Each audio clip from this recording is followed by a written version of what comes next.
Ela rodou o mundo como freira missionária e ajudou refugiados durante a ditadura militar antes de se tornar uma das mais queridas romancistas do Brasil.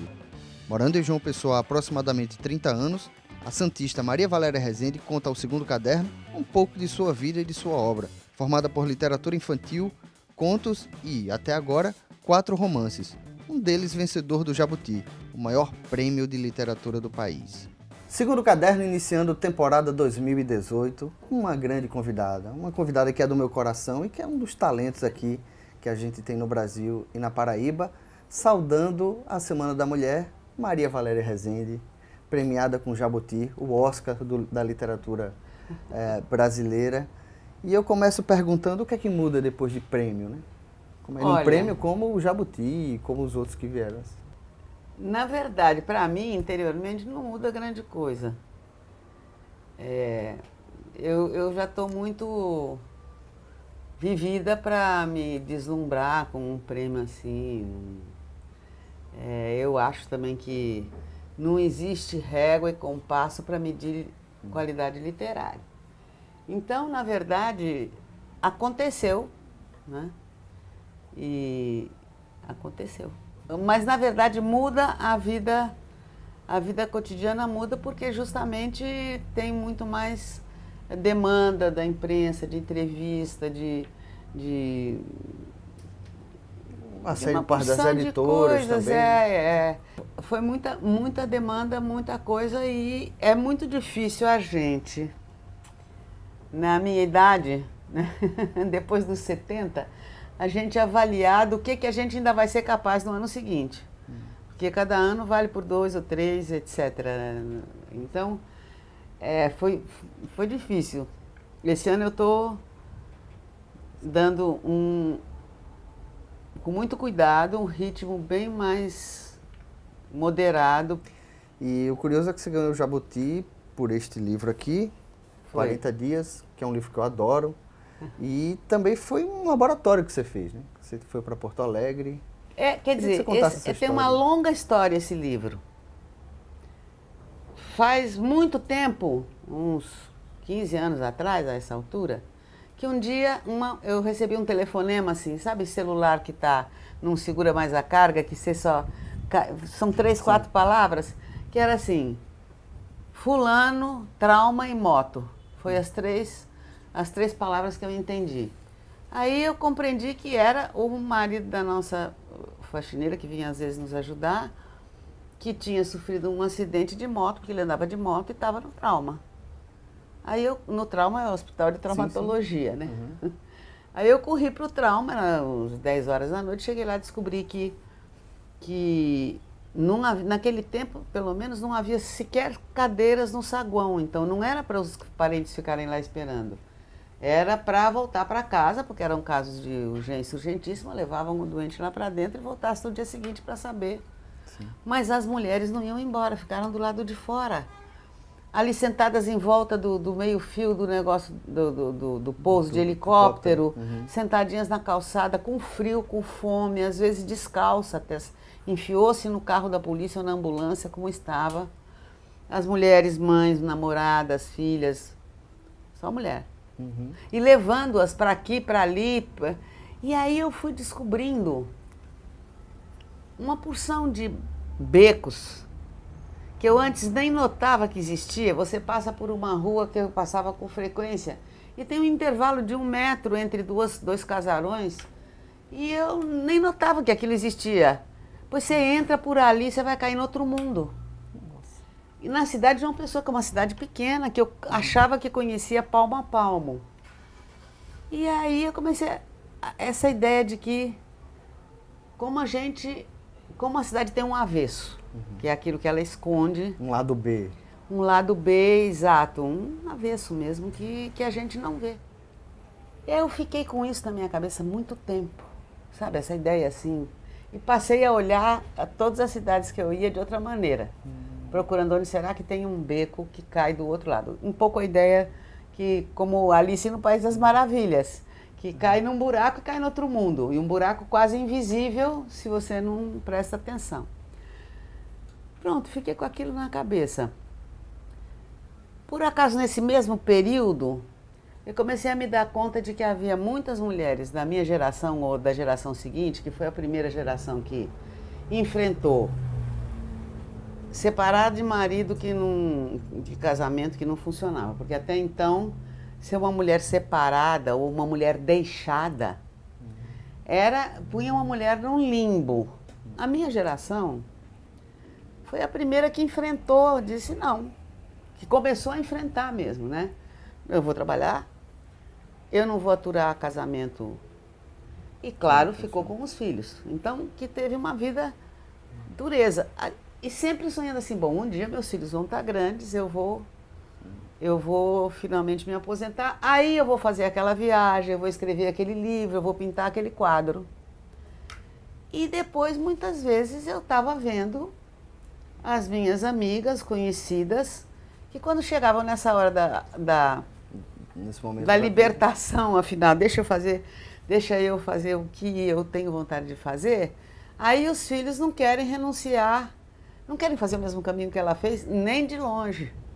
Então, obrigavam um pouco as mães, uma pressão danada para elas virarem avós profissionais. Era um pouco como quem diz, olha, sua vida agora já acabou, você está aposentada, agora você vem tomar conta do meu filho para eu não ter que interromper minha carreira. Nesse mesmo período, em parte por causa do Facebook, da internet, dessas coisas, a gente começou a acompanhar, por acaso, vários casos, ou de crianças brasileiras foram adotadas por europeus e com a nova lei do Estatuto da Criança tinham o direito de procurar pelos seus pais biológicos e o Estado brasileiro tem que servir, e veio gente por aqui, a gente foi ajudar. Ou outros casos, eu acabei descobrindo que toda família tem alguém desaparecido. De repente, aquelas 3 coisas fizeram um clique na minha cabeça. Quem leu o livro entende, né? Então, uma história de uma mulher que vai para Porto Alegre, vai da Paraíba para Porto Alegre, forçada pela filha, que não quer interromper a carreira e quer ter filho, que já está com mais de 35 anos, está na hora. E a mãe vai dar um apoio lá. E a mãe é obrigada, na verdade, ela não quer ir, mas está todo um complô da família que a obriga a ir para lá. E quando ela chega, a filha diz, olha mãe, mas acontece que eu vou viajar por um tempo, e ela fica só. Ela fica só, não conhece ninguém em Porto Alegre, fica danada porque ela interrompeu a vida dela, tudo que ela tinha imaginado, obrigada a ser avó, e nem avó ela é. Ela sai pela rua para procurar o filho de uma conhecida que mandou dizer que o filho tinha ido trabalhar lá, nunca mais tinha dado notícia. E aí ela vai entrando por todos os becos da cidade e passa dias e dias e dias vivendo nas ruas.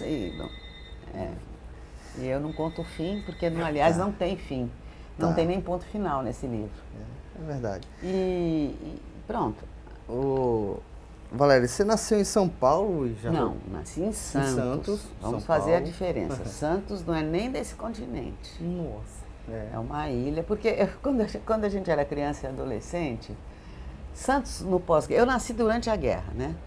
Ali no pós-guerra, de 45 em diante, Santos era o meio por onde entrava tudo no país, muito mais do que o Rio de Janeiro, era o porto mais movimentado da América Latina. Os barcos, os navios de carga,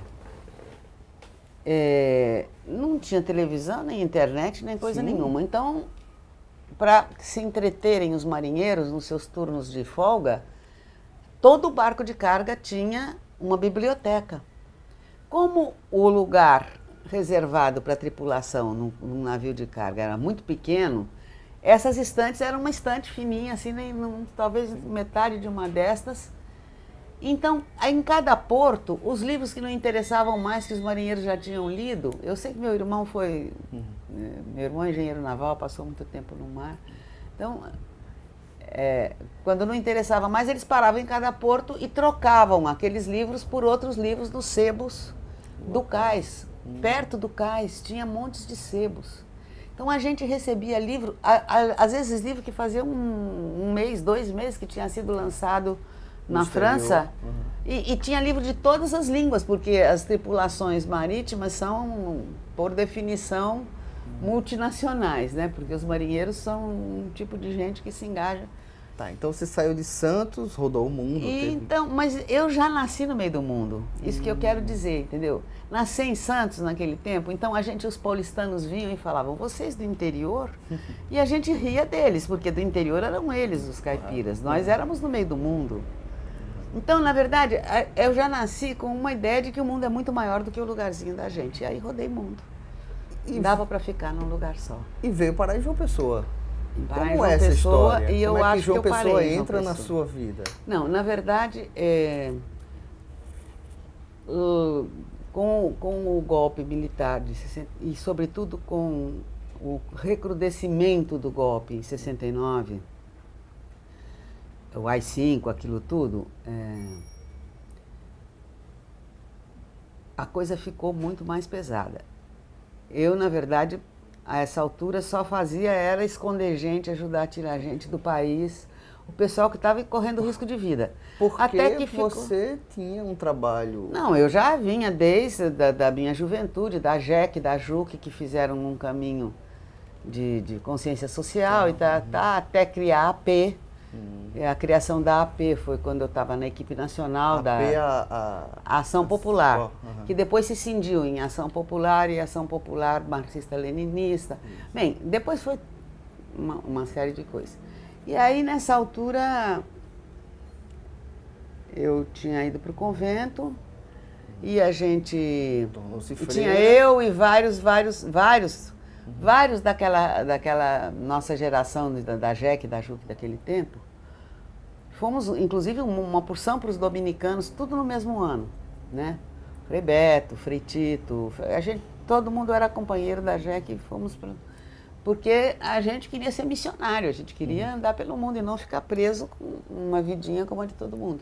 Eu fiquei, nesse tempo, muitos os companheiros foram presos e eu sobrei, assim, acolhendo gente. Aí, essa altura, eu já não queria mais saber de que organização que era. Tá correndo risco de vida. Claro. A gente escondia, a gente tinha uma rede de conventos onde podia provisoriamente abrigar o pessoal. Depois, caminhos, através de paróquias da fronteira, de como sair daqui, então tinha todo um esquema, até de conseguir passaporte, etc. Naquele tempo, o difícil é que você não sabia avaliar qual era o risco que você corria, porque tinha gente que era preso, morto, torturado e morto por engano. E tinha gente que tinha feito coisas incríveis e não era apanhado. Então, você não podia avaliar que risco você estava correndo. Até que chegou uma altura, no final de 71, que as minhas irmãs, tinha irmã que não dormia de noite de medo que viesse a polícia me pegar. Aí a congregação, muito espertamente, me convocou para ir fazer um trabalho de pesquisa na Europa. Aí a minha superiora geral, que tinha sido militante da resistência francesa, ela disse, eu entendo que você queira voltar. Eu também não teria saído, eu fiquei aqui e fiz o que precisava. Aí ela me disse, mas vamos ver como é que você vai fazer para poder voltar. Você não vai desembarcar no Rio de Janeiro, em São Paulo, ainda mais que eu tinha saído daqui com os originais da primeira edição das cartas da prisão do Frei Beto. Eu que editei, copiei dos papeizinhos e levava aquilo, duas cópias. Uma aqui, como não podem dizer que era dentro da cueca, porque eu não usava cueca. E outra num fundo falso da mala, e consegui chegar em Roma numa boa, e 3 ou 4 meses depois o livro estava publicado e eu ainda não tinha voltado. E a gente não sabia, tinha espião nas embaixadas, a gente não sabia se sabiam, se não sabiam. Então, o acordo foi que eu ia fazer uma volta para chegar por um caminho inusitado. Aí eu fui para os Estados Unidos, passei quase uns 3 meses ou 4 nos Estados Unidos, para o México, e do México para Manaus, e de Manaus eu vim aqui para o sertão de Pernambuco. Que é mais ou menos o cenário. Eu cheguei cantos. É o cenário. Não é a personalidade que está aí, não sou eu, porque eu não sou desse jeito. Eu sou uma pessoa nada sentimental, eu sou uma pessoa prática. E a personagem é muito mais diferente. No final de 76 eu vim embora para o Brejo da Paraíba, que Dom Marcelo, que eu conhecia desde os tempos da JEC lá, tinha sido nomeado bispo de Guarabira, Mas estava era precisando o Brejo de das gente. Freiras? Não, Brejo da Paraíba, aqui, aqui, Guarabira. Tá. Aí eu fui para lá em 76, onde eu fiquei até 88. Aí bastante tempo em fazia uma Guarabira, porção, né? muito tempo, eu sou guarabirense. Uhum. Foi Guarabira que me ensinou a Paraíba. Olha. Guarabira quer dizer o Brejo, porque a gente andava ali em 30 municípios, a volta toda, organizando a oposição sindical, a educação. O segundo caderno dá um tempo agora e volta depois do intervalo com mais um papo delicioso aqui com Maria Valéria Rezende. Não sai daí.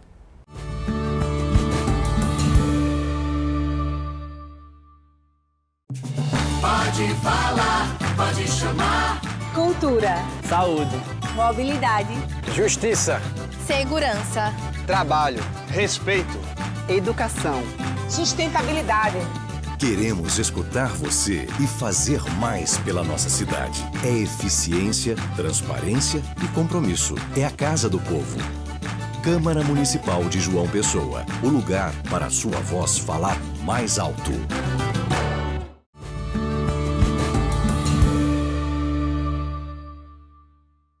Segundo caderno está de volta com Maria Valéria Rezende. Agora a gente falar sobre o momento que ela nasceu escritora. Onde é que você nasceu escritora? Olha, a escritora ficcionista nasceu na Paraíba. Olha. Por quê? Primeiro porque você... É curioso, quando eu cheguei no Nordeste, eu tive que aprender tudo de novo. Aprender a comer, aprender a falar, aprender o significado dos gestos, aprender um outro vocabulário e compreender como era a vida cotidiana, porque a gente não tinha notícia. Na verdade, a gente sempre viveu voltado para, quer dizer, a nossa referência é a cultura europeia, né? No que a gente é o Brasil especialmente, né? Mais do que os outros países da América Latina. E ter que reaprender. Cada vez, quando eu cheguei no sertão de Pernambuco, eu tive que aprender. Quando eu quando eu fui viver em Olinda, eu tive que aprender. Quando eu vim viver no Brejo da Paraíba, eu tive que aprender tudo de novo. Então, isso faz com que a gente comece a ver, a gente fica mais sensível. Primeiro, você descobre duas coisas. Uma coisa que não fui eu que disse pela primeira vez, foi a minha irmã mais velha, que vive aqui também, a irmã Isabel Sofia, que também viajou muito por causa da congregação e tudo, enfim, através da rede da congregação, e que um dia ela me disse o seguinte: sabe o que eu descobri viajando por esse mundo? Que os muito ricos e os muito pobres são iguais em todo lugar. Porque os muito ricos têm um modelo do que é ser rico que se impôs globalizado, as grifes, né? É tudo igual. O prédio bacana daqui é igualzinho de Dubai, né? Tem o modelo Dubai que, enfim. Impera. E os pobres do mundo inteiro, aparentemente eles são diferentes porque eles têm um outro traje, mas aí é que está o encanto. Mas na verdade eles vivem ao nível das necessidades humanas fundamentais que são as mesmas para todos nós. Então, uma vez que você passa o primeiro espanto, que é o da aparência das coisas, você tem que atravessar esse primeiro espanto para encontrar Algo que é familiar já. Absolutamente. E aí você começa... Para fazer um dos meus meios para refletir, tentar me pôr no lugar do outro, para compreender por que eles agiam assim, por que era assim, por que era assim. Eu começava a escrever histórias em que eu tentava me pôr. E depois desde que eu cheguei. Eu sempre tive facilidade para escrever, porque eu nasci em família de escritor. Eu achava que, até ir para a escola, aos 8 anos de idade, eu achava que escrever livro era uma coisa que acontecia na vida de todo mundo. Como cai os dentes aos 7 anos, e muda de dente, ou, enfim, a mocinha fica mocinha depois, mais tarde. Que um dia a pessoa escrevia um livro. Eu tenho uma estante dessa inteirinha de livros só de gente da minha família. Eu tinha escritores dos dois lados da família. Então, e a casa vivia cheia de escritores, nossas casas. Então, para mim, escrever não tinha nenhuma novidade. Então eu não quis ser escritora. Todo mundo achava que eu ia ser a escritora da família. No fim acabei virando. E aconteceu em João Pessoa porque aqui que você acabou passando aconteceu mais tempo. antes. Aconteceu antes. Tá. Eu comecei a escrever Porque você tem logo que eu contos, cheguei. tem Logo que eu cheguei. Guarabira ainda. Não, ainda quando eu cheguei no sertão, sertão eu acho de que eu já Pernambuco. comecei a escrever. Passei quase um ano lá, depois vim para Olinda, continuei. Tudo que me intrigava, o meu modo era escrever histórias e enfiava aí. Como eu não tinha dinheiro, quando eu precisava dar um presente de aniversário para um amigo, coisa que eu fazia. Eu catava uma daquelas histórias, batia a máquina bem bonitinho, né? Uhum. Eu me achava mais desenhista e gravadora do que escritora. Então fazia uma capa bacaninha assim, de cartão, de papel canson, bem bonito. Olha, tá aqui seu presente de aniversário, escrevi legal. Especialmente para você. Então houve histórias que eu escrevi especialmente para várias pessoas. E assim, uma dessas histórias foi parar na mão de um editor uma vez, que me telefonou, que tinha mostrado para os outros editores da editora dele, que aquilo não era, nunca ninguém tinha ouvido falar do meu nome, porque claro, eu vivia escondida. Ser invisível era condição sine qua non de fazer o que eu me propunha a fazer. Então, aí começou a dizer, mande tudo que tiver. Eu mostrei para os outros editores, todo mundo diz, não é uma principiante, não é uma estreante, isso aqui é uma escritora madura, sei lá o que, essas coisas conversam. Mande tudo que você tiver. Eu disse, oxente, eu não mandei, está engano aí, eu não mandei nada para editora nenhuma, não sou escritora, não. Aí ele começou a ler para mim um texto. Eu falei, não, de fato, isso aí fui eu que escrevi, mas como é que foi chegar aí? Aí eu descobri que era um amigo bom. Contar a jornada do texto. Aliás, era o Frei Beto, que foi engraçado porque eu carreguei os primeiros originais dele e ele entregou meu que eu não sabia que era um original de nada.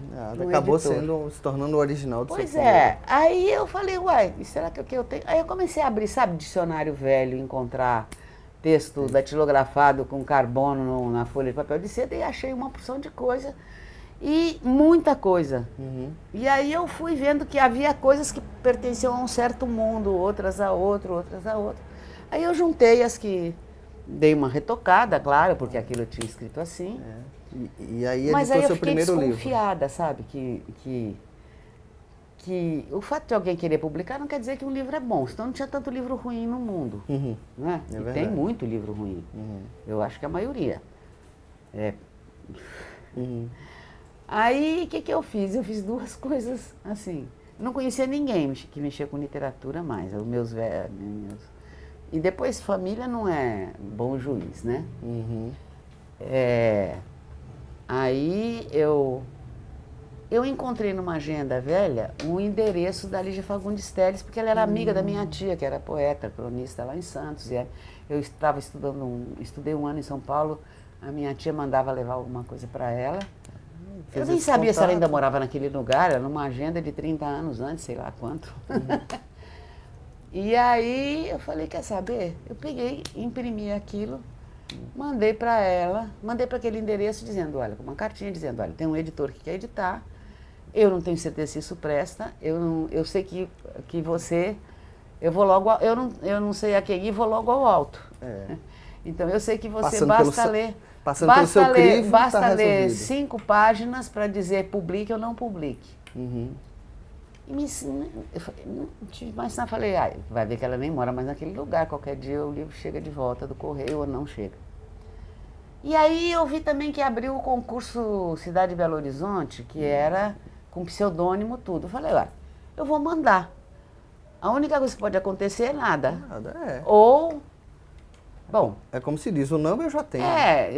E não fica feio, nem ninguém vai saber, porque é com pseudônimo, né? Qual foi o pseudônimo que você usou? Ai, não Você me lembra? lembro. Aí, no mesmo dia, ou em 2 dias contíguos, eu recebi um cartão postal da Academia Brasileira de Letras. Nossa. A Lígia tinha acabado de entrar na Academia Brasileira de Letras, então era um cartão postal da Academia, subscritado à mão, atrás.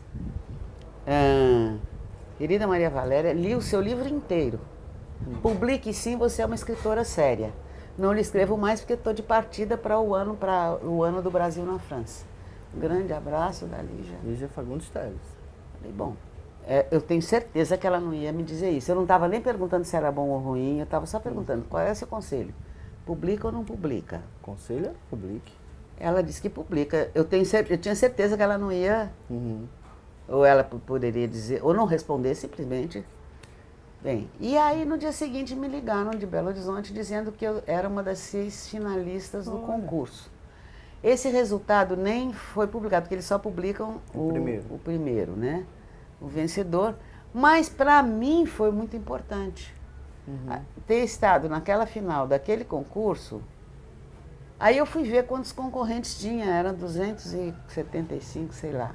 Disse, bom, então muito ruim não pode ser. Porque em Minas Gerais, que é terra dos escritores, né?